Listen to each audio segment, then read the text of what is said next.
اللہ کے حبیب صلی اللہ علیہ وسلم نے ارشاد فرمایا الا انبئکم باکبر الکبائر، لوگوں تمہیں بڑے بڑے گناہوں کی خبر نہ دے دوں؟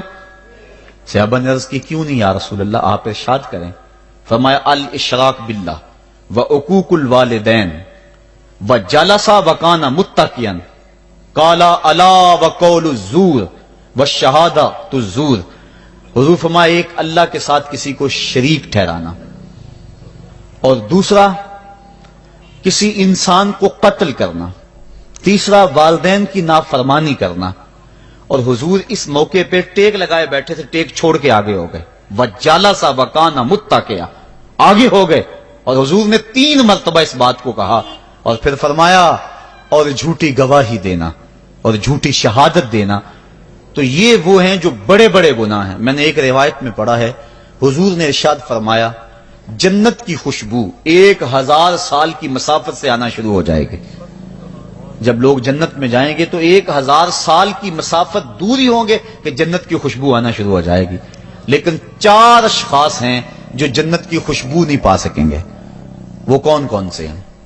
ایک قاطع الرحم، جو رشتہ داریاں توڑتا ہے، کبھی اس سے لڑائی، کبھی اس سے لڑائی، کبھی اس سے لڑائی، حالانکہ حکم ہے سل من قطعک وات من حرمک، جو تجھ سے تعلق توڑے تو اس سے تعلق جوڑ، جو تجھے محروم رکھے تو اس کی جھولیاں بھر دے۔ تو جو رشتہ داریوں کو توڑتا ہے، مقدس رشتوں کو پامال کرتا ہے، بلکہ والدین کے حوالے سے یہ بات بھی سن لیں، بعض اوقات والدہ اپنی بہن سے ناراض ہو جاتی ہے، باپ اپنے بھائیوں سے ناراض ہو جاتا ہے، تو اولاد کو کہتا ہے کہ نہ ملنا، اپنے جو ہے وہ چچا تائے سے نہ ملنا، ماں کہتی ہے اپنی خالہ سے نہ ملنا، تو اب کیا حکم ہے، ملے کہ نہ ملے؟ تو علماء نے اس پہ گفتگو فرمائی ہے کہ قطع رحمی حرام ہے، اور ماں قطع رحمی کا حکم دے رہی ہے، کہتی ہے، اور بندہ سوچتا ہے، بچہ سوچتا ہے کہ میری خالہ تو میری ماں کے پیچھے، میرے چچا میرے تائے تو میرے باپ کے پیچھے ہیں، جب باپ نہیں ملتا تو میرے کیا لگتے ہیں، جب ماں نہیں ملتی تو خالہ اور ماموں میرے کیا لگتے ہیں؟ تو وہ ماں کے پیچھے اور باپ کے پیچھے لگ کر ان عظیم رشتوں کو چھوڑ دیتا ہے، جبکہ لا طاعت المخلوق فی معصیت الخالق، خالق کی معصیت میں مخلوق کی اطاعت نہیں ہوگی۔ تو جو یہ چیزیں ہیں قطع رحمی نہیں کی جائے گی۔ علماء نے یہاں طریقہ یہ بیان کیا ہے کہ والدین سے چوری ملے تاکہ ان کا بھی دل نہ دکھے لیکن ان سے تعلق نہ توڑے، چونکہ قطع رحمی کے زمرے میں نہ آئے۔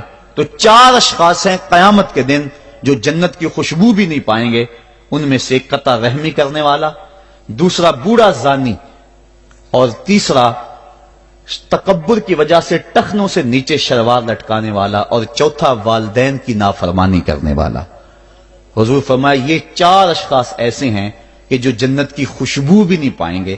اور ایک اور 4 اشخاص کی کہانی سنو۔ حضور نے ارشاد فرمایا اے عمر، اگر مجھے لوگوں کے سست ہو جانے کا ڈر نہ ہو تو میں تمہیں یہ بات کہوں کہ اس خبر کو جا کے گلی بازاروں میں بتا دو اور 4 اشخاص کی جنت کی گواہی دے دو کہ انہیں جنت میں جانے سے کوئی شے نہیں روک سکتی۔ عرض کی حضور کون کون؟ فرمایا ایک وہ عورت جس نے اپنی ساری محبتیں اپنے خامد پہ نچھاور کر دیں اور وہ اس حال میں مری کہ اس کا خامد اس پہ راضی تھا، جنت میں جانے سے اس کو کوئی شے نہیں روک سکتی۔ اور دوسرا وہ شخص جس کے بچے زیادہ ہیں، ذرائع آمدنی تھوڑے ہیں، لیکن اس نے اپنے بچوں کے پیٹ میں حرام کا لقمہ نہیں جانے دیا، محنت کرتا رہا، اوور ٹائم لگاتا رہا، مزدوری کرتا رہا اور اپنے بیٹوں کے لیے رزق حلال کی تلاش میں رہا۔ وہ بوڑھی کمر پہ بوریاں اٹھا اٹھا کے کام کرتا تھا اور اپنی کثیر اولاد کی پرورش کے لیے اس نے محنتیں بری کی اور ان کو حرام کا لقمہ نہیں کھلایا۔ فرمایا قیامت کے دن اس کو بھی جنت میں جانے سے کوئی شے رکاوٹ نہیں پیدا کر سکتی۔ اور تیسرا حضور نے فرمایا وہ شخص کہ جو اپنے والدین کے ساتھ حسن سلوک کرے اور اس کے والدین اس پہ خوش ہوں، اس پہ راضی ہو جائیں۔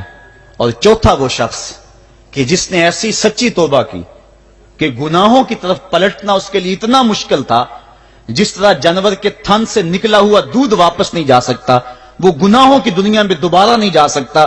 تو یہ فرمایا یہ 4 شخص ایسے ہیں عمر، اگر اس بات کا ڈر نہ ہو کہ لوگ سست پڑ جائیں گے تو ان 4 اشخاص کے بارے میں شہادت دے دو کہ یہ دنیا پہ چلتے پھرتے جنتی۔ تو ماں باپ کی خدمت کرنے والا، ماں باپ کو راضی رکھنے والا یقیناً اللہ کی نعمتوں کا حقدار ہے۔ وہ بدبخت ہیں بیٹے جو ماں باپ کو راضی نہیں رکھتے۔ اللہ کے حبیب صلی اللہ علیہ وسلم کی خدمت میں ایک شخص حاضر ہوا اور اس نے اذن جہاد طلب کیا، حضور میں جہاد پہ جانا چاہتا ہوں، مجھے اجازت مرحمت فرمائے۔ حضور نے فرمایا احیٌ والدا کا، کیا تیرے والدین زندہ ہیں؟ کالا نعم، عرض کی ہاں حضور میرے والدین زندہ ہیں۔ کالا ففیہما فجاہد، کہا جا ان کی خدمت کر، یہی تیرا جہاد ہے۔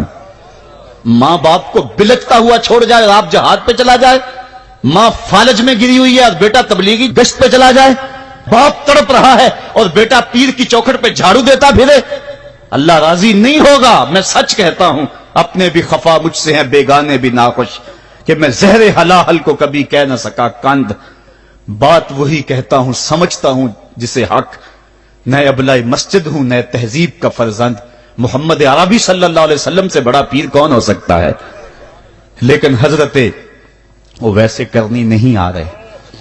آقا کریم اپنے بٹن کھولتے ہیں اور کرن کی طرف، یمن کی طرف رخ کر کے لمبی سانسیں لیتے ہیں اور کہا میں رحمان کی خوشبو پا رہا ہوں۔ ایک دن صحابہ نے پوچھا بندہ نواز جس کے لیے تڑپتے ہو، جس کی ٹھنڈی ہوائیں آپ کو آ رہی ہیں، وہ آپ کا بڑا پیار کرنے والا ہے؟ کہا ہاں میرے سے بڑی محبت کرتا ہے۔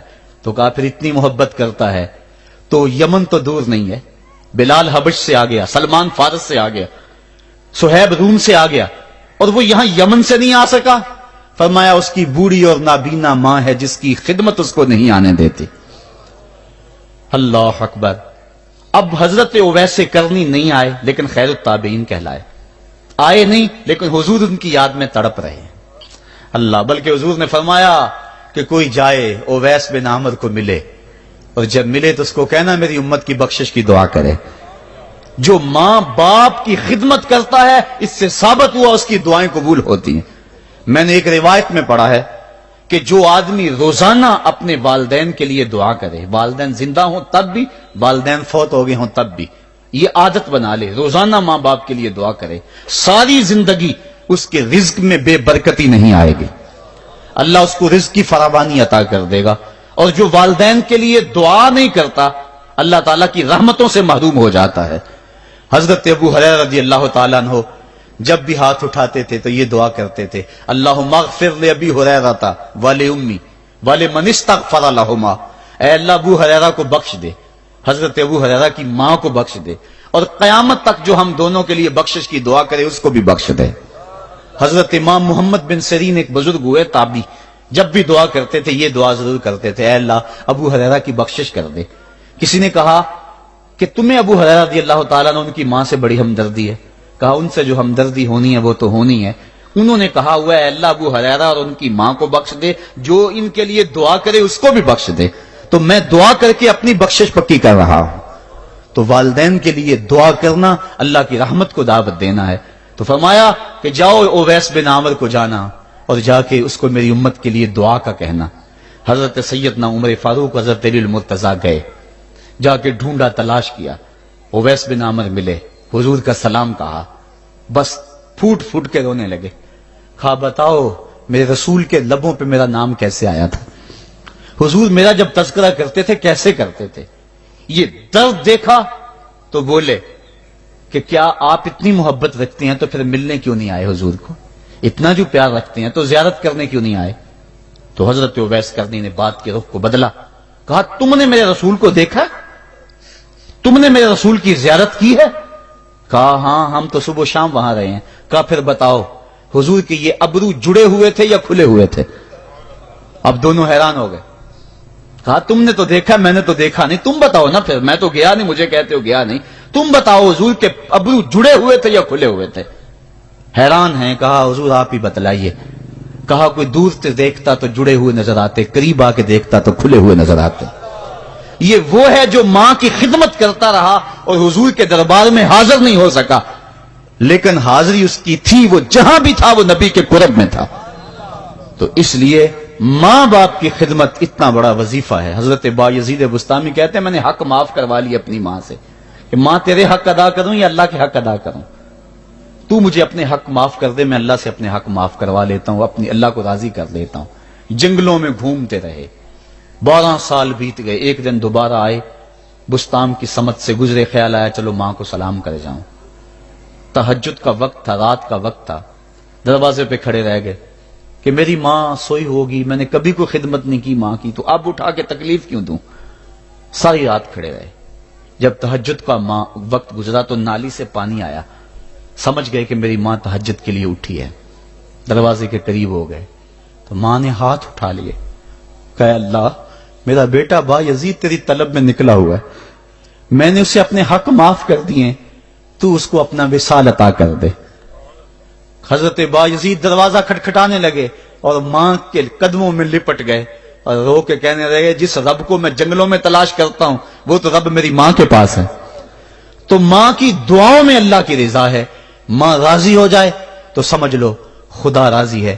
اللہ تعالیٰ جل شانہ نے ارشاد فرمایا وَقَضَىٰ رَبُّكَ أَلَّا تَعْبُدُوا إِلَّا إِيَّاهُ، تیرے رب نے یہ طے کر دیا ہے کہ اس کے علاوہ کسی کی پوجا نہیں کرو گے، وَبِالْوَالِدَيْنِ إِحْسَانًا، اور والدین کے ساتھ اس نے سلوک سے پیش آؤ گے۔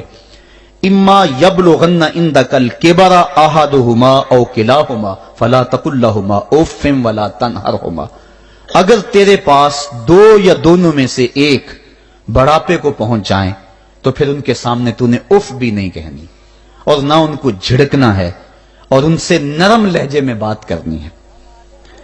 جب ماں باپ جوان ہو، بچوں کی ضروریات پوری کر رہے ہیں، ان کے تعلیمی اخراجات اور ان کے معاشی سارے معاملات درست کر رہے ہوں، تو اس وقت تو والدین کی بچے تعظیم کرتے ہی ہیں۔ امتحان اس وقت شروع ہوتا ہے جب ماں باپ بوڑھے ہو جاتے ہیں اور چلنے پھرنے کی سخت بھی نہیں رہتی، صرف سانس کی ایک ڈوری لٹکی رہتی ہے، اور جس طرح بچہ اپنے بدن سے مکھی بھی نہیں اڑا سکتا تھا، اب یہ حالت ماں باپ پر آ گئی اور بچے کی طرح مزاج چڑچڑا ہو گیا۔ زمانے کے حالات بدل گئے لیکن ماں کی پرانی، باپ کی وہ پرانی روش ہے، وہ اسی انداز میں اسی ڈگر میں بات کرتا ہے۔ یہ آزمائش کے دن ہیں، یہ امتحان کے دن ہے، اب دیکھنا ہے والدین کی اس وقت تعظیم کون کرتا ہے۔ فرمایا اما یبلغن عندک الکبر، اگر تیرے پاس وہ بڑھاپے کو پہنچ جائیں، دونوں پہنچ جائیں یا تیری خوش قسمتی کہ دونوں میں سے ایک پہنچ جائیں یا دونوں پہنچ جائیں، تو پھر ان کی تو نے تعظیم کرنی ہے۔ کیا کیسے تعظیم کرنی ہے؟ فلا تقل لہما اف، تو نے ان کو اف بھی نہیں کہنا۔ حضرت امام فخر الدین رازی کے حوالے سے میں آج ہی صبح یا گزشتہ شب اف کی تشریحات دیکھ رہا تھا، انہوں نے 12-13 اقوال بیان کیے ہیں لیکن 2 قول فرماتے ہیں۔ اف یہ ہے کہ انسان کے بدن کے اوپر جو شفاف رہتا ہو، صاف رہتا ہو، مٹی پڑ جائے، ریت کا ذرہ پڑ جائے تو اس کو پھونک مار کے اس کو ہٹاتا ہے، تو وہ پھونک سے جو آواز پیدا ہوتی ہے اس کو عربی میں اف کہتے ہیں۔ تو پھر اف ہر اس چیز کے لیے منقول ہو گیا جو ناپسندیدہ ہے۔ ایک تو قول یہ ہے کہ والدین کے سامنے اس احتیاط سے رہو۔ دوسری بات آپ فرماتے ہیں اف کا مفہوم یہ ہے کہ جب ماں باپ بوڑھے ہو جائیں تو بول و براز چارپائی پہ نکل جاتا ہے اور انسان ان کو اٹھا کے ان کی خدمت کرتا ہے، صفائی کرتا ہے، کپڑے بدلتا ہے۔ انسان کی طبیعت میں جو فطری نفاست ہے اس کے تحت اس کو ماں باپ سے جو مکروہ اور ناپسندیدہ بو آتی ہے اس سے وہ بچنا چاہتا ہے۔ وہ نفرت ماں باپ سے نہیں ہوتی، وہ نفرت اس بدبو سے ہوتی ہے جو ماں باپ کے بدن سے یا چارپائی سے یا کپڑوں سے اٹھ رہی ہے۔ تو بندہ اپنے جو ہے وہ ناک پہ کپڑا رکھ لیتا ہے اس بدبو سے بچنے کے لیے۔ تو اف کے مفہوم کو بیان کرتے ہوئے حضرت امام رازی کہتے ہیں کہ انسان کو اس بات سے بھی روکا گیا ہے کہ تو اپنے ناک پہ کپڑا رکھ کے اگر ان کو صفائی کر رہا ہوگا تو ماں باپ کے نازک دل پہ کہیں یہ بوجھ نہ آ جائے کہ میرا بیٹا مجھ سے نفرت کر رہا ہے۔ اس لیے والدین کی تعظیم کا عالم یہ ہے کہ تو کھلے ناک سے ان کی خدمت کرے اور وہ بدبو سہتا رہے اور اپنے ناک کے اوپر کپڑا بھی نہ رکھے کہ تیرے ماں اور تیرے باپ کے دل کے اندر اتنا خلال اور ملال بھی پیدا نہ ہو۔ یہ ہے اف کا زمرہ۔ حضرت امام حسن رضی اللہ تعالیٰ عنہ نے ساری زندگی اپنی والدہ حضرت فاطمہ الزہرا کے ساتھ بیٹھ کے کھانا نہیں کھایا تھا۔ ایک دن حضرت سیدہ فاطمہ نے فرمایا کہ بیٹا میرا جی چاہتا ہے کہ میرے ساتھ تم بیٹھ کے کھانا کھاؤ، لیکن تم نے کبھی بھی میرے ساتھ بیٹھ کے کھانا نہیں کھایا، کیا وجہ ہے اس کی؟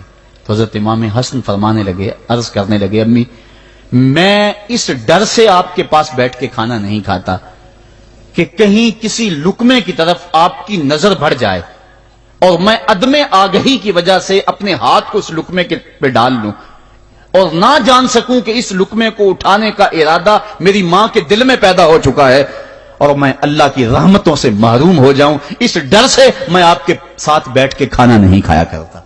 یعنی ماں باپ کی تعظیم کا عالم یہ ہے، اف تک نہ کہو۔ حضرت سعید بن المسیب رضی اللہ تعالی عنہ جلیل القدر تابعی ہیں، وہ فرماتے ہیں کہ والدین کے سامنے بیٹے کی حالت کیا ہونی چاہیے۔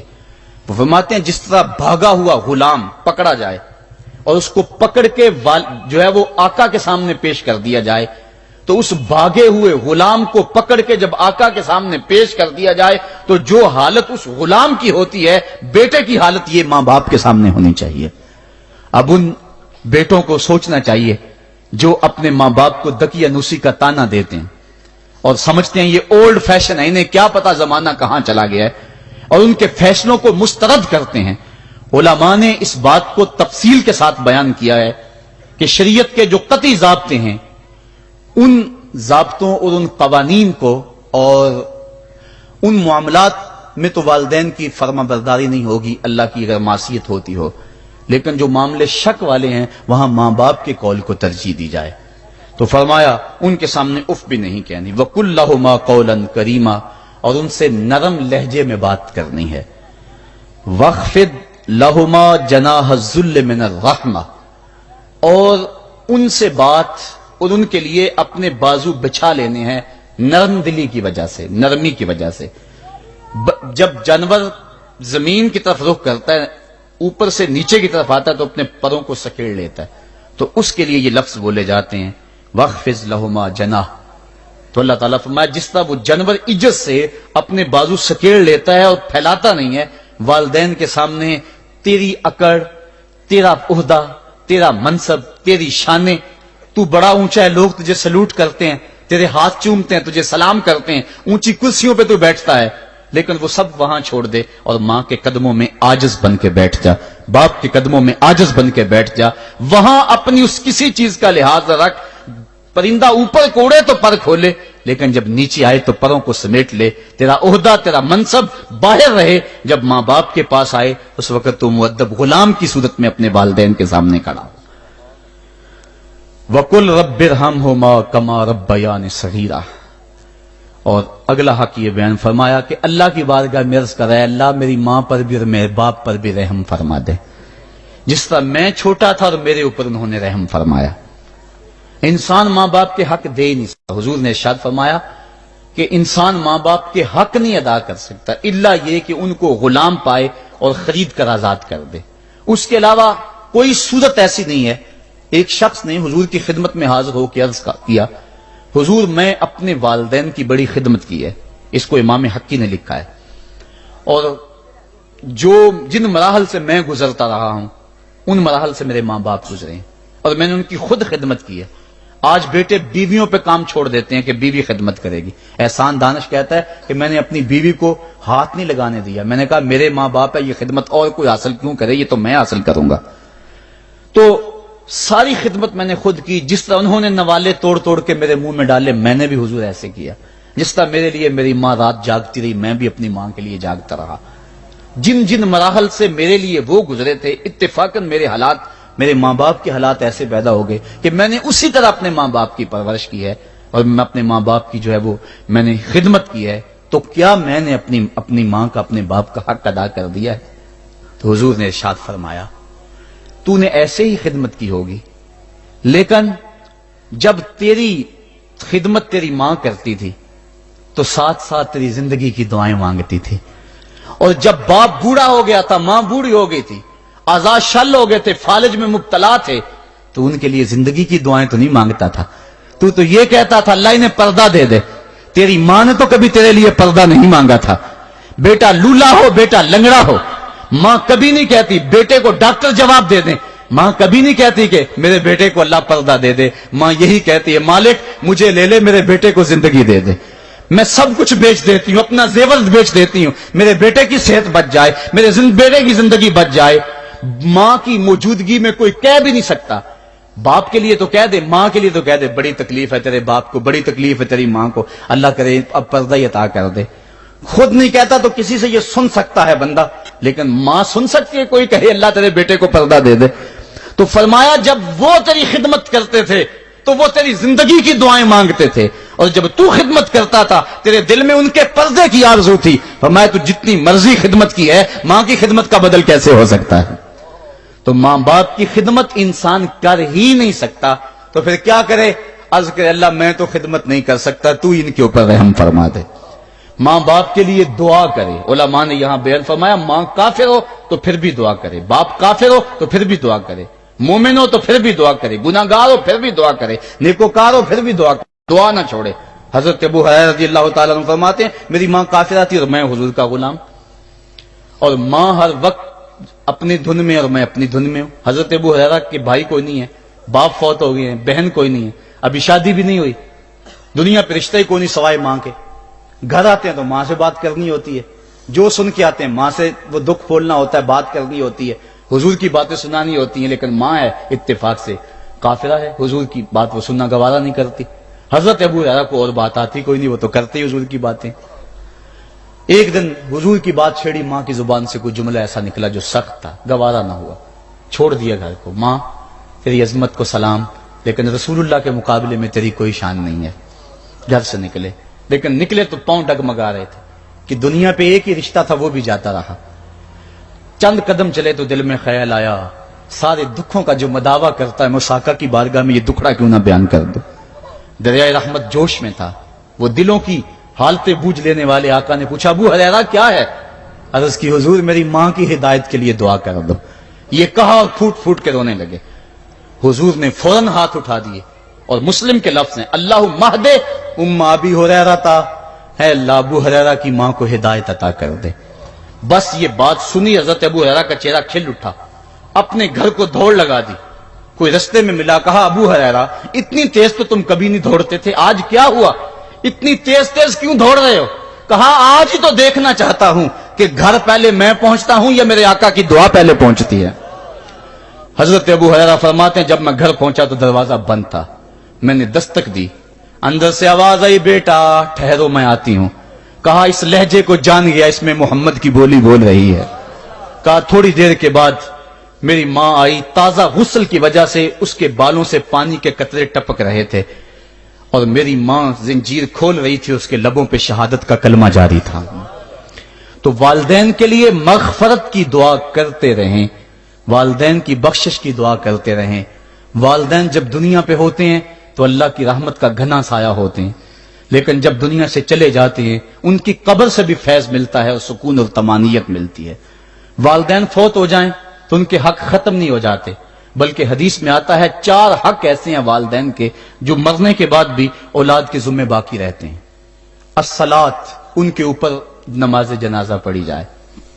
دوسرا حق الاستغفار لہم، ان کے لیے بخشش کی دعا کرتے رہی جائے، مسلسل دعا کی جائے بخشش کی ان کے لیے۔ اور ایک روایت میں نے پڑھا ہے اگر کوئی بندہ اس کے والدین حالت ناراضگی میں فوت ہو گئے، والدین ناراض تھے، موقع نہ مل سکا منانے کا اور والدین فوت ہو گئے، تو حدیث میں آتا ہے کہ وہ کثرت کے ساتھ، ایک تو اپنی خالہ کے ساتھ، ماں اگر فوت ہوئی ہے تو باپ ہوئی ہے تو باپ کے بھائیوں کے ساتھ اس نے سلوک کرے، باپ خوش ہوگا۔ دوسرا کثرت کے ساتھ اپنے والد کے لیے استغفار، والدہ کے لیے استغفار کرتا رہے۔ جب کثرت سے استغفار ہوتا رہے گا تو اس کے والدین راضی ہوں گے، اللہ اس کے گناہ کو معاف فرما دے گا۔ دوسرا حق والدین کا یہ ہے استغفار لہم، ان کے لیے بخشش کی دعا کی جائے، حدیث میں آتے ہیں۔ تیسرا حق بر الاصدقاء، ماں کی سہیلیوں، بہنوں اور رشتہ داروں کے ساتھ، اور باپ کے دوستوں، بھائیوں اور رشتہ داروں کے ساتھ اس نے سلوک کیا جائے۔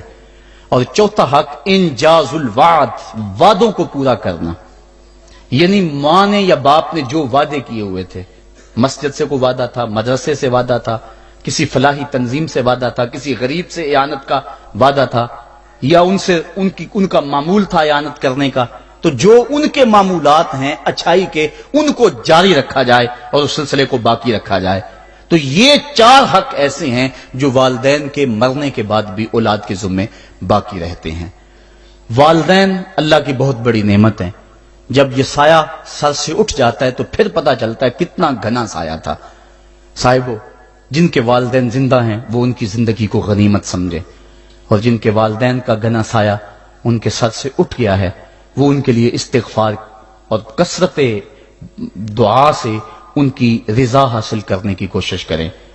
اللہ تعالیٰ نے والدین کی رضا میں ہی اپنی رضا کو چھپا کے رکھا ہوا ہے، اور یہ والدین اتنا بڑا سرمایہ ہے۔ میں آپ حیثیت کیا رکھتے ہیں؟ خود امام الانبیاء صلی اللہ علیہ وآلہ وسلم نے والدین کی آرزو کی ہے۔ حدیث میں آتا ہے، امام سیوطی نے اس کو الحابل الفتاوی میں لکھا ہے، امام حیثمی نے بھی اس کو کنز الامال میں لکھا ہے۔ ایک دن حضور نماز عشاء پڑھانے آئے، نماز عشاء پڑھانے کے لیے مصلی پہ کھڑے ہوئے، تا حد نظر صحابہ تھے، حضور کو دیکھ کر ادب سے کھڑے ہو گئے، بس آنکھیں چھلکنے لگی۔ پھر حضور نے روتے روتے کہا، لو ادرکت والدی او احدہما، کاش آج میرے ماں باپ زندہ ہوتے یا ان میں سے کوئی ایک ہی زندہ ہوتا۔ انسان نے دکھوں کی زندگی گزاری ہو، بعد میں اللہ خوشحالیاں دے دے تو انسان آرزو کرتا ہے کہ کاش آج میرے ماں باپ زندہ ہوتے، میرے دکھوں بڑا دور دیکھا تھا، آج سر پہ عزتوں کی سجی ہوئی دستار بھی دیکھتے، میری غربت دیکھی تھی، دولت کی ریل پیل بھی دیکھتے، میرے گھر میں پریشانیاں دیکھی تھی، میرے گھر کے آنگن میں محبتوں کے کھلے ہوئے گلاب بھی دیکھتے۔ آرزو کرتا ہے، تمنا کرتا ہے۔ اللہ کے حبیب صلی اللہ علیہ وسلم کے والد اس وقت انتقال کر گئے تھے جب حضور شکم مادر میں تھے، والدہ اس وقت انتقال کر گئی جب عمر 6 سال تھی۔ ابوا کی ریت کے ٹیلے ہیں، مدینہ المنورہ سے واپسی ہے، حضرت آمنہ، حضرت ام ایمن اور حضور، 3 نفوس پہ مشتمل یہ قافلہ ہے، 2 اونٹ ہیں۔ حضرت آمنہ کو بخار ہو گیا، جان گئی کہ یہ میرا بخار جان لیوا ثابت ہوگا، ام ایمن کو بلایا، حضور کا ہاتھ پکڑ کے ان کے ہاتھ میں دیتے ہوئے کہا، ام ایمن میرے اس بیٹے کو بحفاظت امیر قریش عبد المطلب تک پہنچا دینا۔ اور پھر اپنے بیٹے کو پاس بٹھایا، سر پہ ہاتھ رکھا، پیار کرنا چاہا اور کوئی باتیں کرنا چاہیں، لیکن ضبط کے سارے پیمانے ٹوٹ گئے، آنکھوں سے آنسو نکلنے لگے۔ بیوہ ماں نے جب اپنے در یتیم کے سر پہ ہاتھ رکھا تو پھر عرب کی ریت کے ذرے بھی رونے لگے۔ سیدہ آمنہ نے روتے ہوئے چند جملے کہے جو ابن حشام نے محفوظ کیے، کہا بیٹا ہر نئی چیز نے پرانی ہو جانا ہے اور ہر باقی نے فنا ہو جانا ہے، میں بھی جا رہی ہوں بذکری باک، لیکن میرا ذکر نہیں مٹے گا، وولدت تو تہرا، اس لیے کہ تیرے جیسا پاکیزہ بیٹا چھوڑ کے جا رہی ہوں۔ جن ماؤں کے بیٹے اتنے اچھے ہوں ان ماؤں کا تذکرہ نہیں مٹا کرتا۔ یہ جملے کہے اس کے بعد حضرت آمنہ نے آنکھیں بند کر لیں۔ حضور علیہ الصلوۃ والسلام اپنی ماں کے جسد پہ پھوٹ پھوٹ کے روئے، ریت کے ٹیلے میں ماں کی تدفین کی، اوپر مٹی انڈھیل دی، آنسوں کا چھڑکاؤ کیا۔ آج ہو بھی کیا سکتا تھا، مدینہ تو رسول میں حضور کی والدہ فوت ہوتی تو آقا کریم کے لیے، ماں کے لیے کتنے صحابہ جنازے میں آتے، کتنے لوگوں کا ہجوم ہوتا، جنت سے فرشتے بھی پھول لے کر آتے، لیکن آج نہ کوئی جنازے میں شامل ہے۔ وہ کیا کسی نے کہا تجھے کن پھولوں سے ہم کفن دیں، تو جدا ہی ایسے موسموں میں ہوا جب درختوں کے ہاتھ پھولوں سے خالی تھے۔ حضور آنسوؤں کا چھڑکاؤ کیا اور ام ایمن کے ساتھ چمٹ کے بیٹھ گئے، اور حضرت ام ایمن نے جناب عبد المطلب تک پہنچایا، اور 8 سال کی عمر تھی کہ عبد المطلب رضی اللہ تعالیٰ عنہ کا بھی انتقال ہو گیا۔ ابن حشام نے لکھا ہے جب امیر قریش کا جنازہ اٹھا تو پورا مکہ امڈ آیا، اور ایک بچہ تھا جس کی عمر 8 سال ہوگی، وہ کبھی اس دیوار سے لگ کے روتا تھا، کبھی اس دیوار کے ساتھ لگ کے روتا تھا۔ پھر شاب ابی طالب کی سختیاں بھی جھیلی، عام الحزن کا غم بھی کاٹا، طائف کے بازاروں میں پتھر بھی کھائے، پتے کھا کھا کے بھی گزر اوقات ہوا، مکے کے بازاروں میں اوجریاں بھی ڈالی جاتی رہیں، کھدے ہوئے گڑوں کا سامنا بھی کیا، بچھے ہوئے کانٹوں سے بھی گزرنا پڑا۔ لیکن آج وہ وقت ہے کہ اللہ نے حکم صادر کر دیا، پتھر مارنے والے سن لیں، کانٹے بچھانے والے سن لیں، راہ میں گڑے کھودنے والے سن لیں، میرے نبی کی آواز سے اب تو آواز بھی اونچی نہ ہونے پائے۔ عمر کا سرمایہ ضائع کر دوں گا، تمہارے نامہ اعمال میں ایک نیکی بھی نہیں رہے گی۔ اگر نبی سے ملنا چاہتے ہو ڈائریکٹ نہ آ جاؤ، پہلے گھر جاؤ، پھر کوئی چیز لو، پھر بازار جاؤ، کوئی فقیر ڈھونڈو، اس کو صدقہ کرو، پھر میرے نبی کی چوکھٹ پہ آؤ، تمہیں پتا چلے کس چوکھٹ پہ آ رہے ہیں۔ ادب کے ضابطے سکھائے، خبردار نبی کے دروازے پہ اونچی آوازیں نہ لگانا، بلکہ نبی کی چوکھٹ پہ آ کے بیٹھ جاؤ، نبی اپنی مرضی سے آئے تو اپنے دل کی حاجت کہہ لو۔ قرآن اتر چکا ہے، ادب کی آیتیں نازل ہو چکی ہیں، آقا کریم گھر سے نکلے، صحابہ ادب سے کھڑے ہو گئے، حضور کی نظر پیچھے پلٹ کے 6 سال کی عمر میں ابوا کی ریت کے ٹیلوں میں گردش کرنے لگی، اور پھر آقا نے روتے روتے فرمایا کاش آج میری ماں زندہ ہوتی اور میں لوگوں کو نماز شب پڑھا رہا ہوتا اور اس میں سورہ فاتحہ کی تلاوت کر رہا ہوتا، پھر میری ماں کو میرے ساتھ کوئی کام یاد آ جاتا، میری ماں دروازے کی چلمن کو سرکا کے کہتی ابنی محمد، میرے بیٹے محمد میری بات سنو۔ فرمایا لوگوں میں اپنی نماز توڑ کے پہلے ماں کی بات کو سن لیتا۔ یہ ماں ہے جس کی محبت کو مصطفیٰ کریم نے بھی محسوس کیا ہے۔ اونچی مسندوں پہ بیٹھنے کا وہ مزہ نہیں جو ماں کے قدموں میں بیٹھنے کا مزہ ہے۔ اور وہ کیا کہا تھا خورشید گیلانی نے، وہ کہتا ہے کہ 5 سٹار ہوٹلوں میں کھانا کھانے میں وہ لطف کہاں جو چولہے پہ پاس بیٹھ کے ماں کے ہاتھوں سے پکی ہوئی چپاتیاں کھانے میں مزہ ہے، اور عالی جناب حضرت صاحب اور اعلیٰ اور بھاری اور بھرکم لفظ سننے میں اور گارڈ آف آنر کا معائنہ کرنے میں وہ لذت کہاں ہے جو ماں کے اوئے ببلو کہنے کے اندر رکھا گیا ہے۔ ماں جب بولتی ہے تو اس کے لہجے میں جبریل بولتا ہے، ماں جب مسکرا کے دیکھ لیتی ہے تو لگتا ہے جنت کی ساری کلیاں کھل اٹھی ہیں۔ ایک شخص نے سین حرم میں اپنی ماں کو اپنے کندھوں پہ سوار کرا کے طواف کروایا اور پھر حضور کی خدمت کے پاس میں حاضر ہوا، عرض کی حضور میں نے کیا اپنی ماں کا حق ادا کر دیا ہے؟ کہا تو اس کی ایک مسکراہٹ کا بدل نہیں دے سکا۔ ماں جب مسکراتی ہے تو اس کے لہجے میں اتنی مٹھاس ہوتی ہے، میں کہتا ہوں ساری دنیا کے شہد نچوڑ دیے جائیں اتنی محبت پیدا نہیں ہوتی جتنی محبت ماں کے لہجے میں ہے۔ جب وہ بیٹے کو اوئے ببلو اوئے مٹھو کہہ کے پکارتی ہے، اوئے بیٹا کہہ کے پکارتی ہے، آواز دیتی ہے، تو ماں کے لہجے کے اندر وہ رس گل رہا ہوتا ہے کہ حوریں بھی آفرین آفرین کر رہی ہوتی ہیں۔ ماں کے بے ادب ہاتھ جوڑ کے ماں سے معافی مانگ لیں، باپ کے گستاخ ہاتھ جوڑ کے باپ سے معافی مانگ لے، یہ سرمایہ زندگی میں نہیں ملے گا۔ عموماً قدر نعمت زوال نعمت کے بعد ہوتی ہے۔ آؤ ماں باپ کی قدر کو پہچانیں اور اللہ کی رحمتوں کو لوٹیں۔ علامہ اقبال کی جب والدہ فوت ہوئی تو وہ پھوٹ پھوٹ کے روئے، جوان ہونے کے باوجود ان کی آنکھوں سے آنسو نہیں تھمتے تھے، اور پھر روتے روتے کہتے تھے وطن میں ہوگا اب کس کو میرا انتظار، کون میرا خط نہ آنے سے رہے گا بے قرار، آرزو لے کے تیری خاک کے تربت پہ آؤں گا، اب دعائے نیم شب میں کس کو میں یاد آؤں گا، کون پچھلے پہر اٹھ کے دعا کرے گا، ماں ہی دعا کرتی ہے۔ ماں کے جب ہاتھ اٹھ جاتے ہیں تو اجابت کے سارے دروازے کھل جاتے ہیں۔ ماں جب بولتی ہے اور دعا کے لیے ہاتھ اٹھا دیتی ہے، اللہ رحمت کے سارے دروازے کھول دیتا ہے اور قریب آ کے ماں کی فریاد کو سنتا ہے۔ ماں کی دعا جو اولاد کے حق میں ہے، مظلوم کی دعا اور مسافر کی دعا، حدیث میں آتا ہے یہ 3 دعائیں ایسی ہیں جو رد نہیں ہوتی۔ تو ماں کی دعائیں لیں، ان کی خدمت کریں اور والدین کی رضا چاہیں۔ اللہ مجھے آپ کو توفیق عمل نصیب فرمائے۔ وآخر دعوانا الحمدللہ رب العالمین۔